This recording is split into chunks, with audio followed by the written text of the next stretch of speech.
In the poem The Art of Drowning by Bill Collins, the one I chose to read, I think the author uses assonance and alliteration in a couple really key points throughout the poem.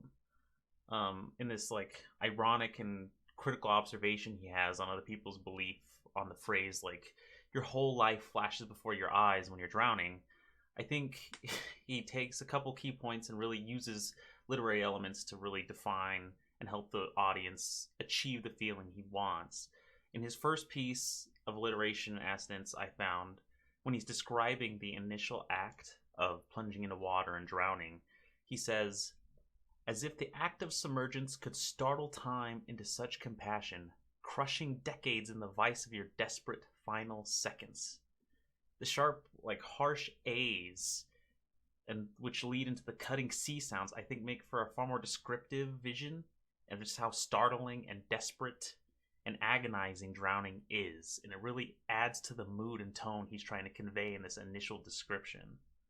And another part I found interesting, he says, some bolt of truth forking across the water, an ultimate light before all the lights go out, dawning on you with all its megalithic tonnage. I think he like dances back and forth again here between the two sounds of ulls and ahs. I think they really serve the purpose of creating like this grand vision of the scene he's trying to create for the readers. For this like ultimate grandeur of death as this light. I think the use of the vowels really make it seem as though in these lines that the scene he's creating is wider and greater, not only from his word choice of megalithic and dawning on you and lights, but just from the sounds of them as well.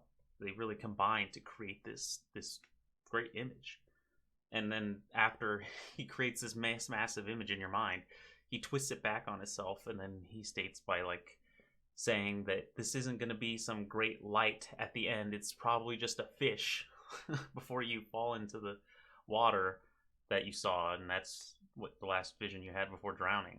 But I found that he was really funny and ironic in this poem, and I found that his use of these two literary elements were done really well. They really pushed the feeling and tone, I thought, further than any just his simple word choice could have been. It was the sounds that really made the impact, I think, to further convey.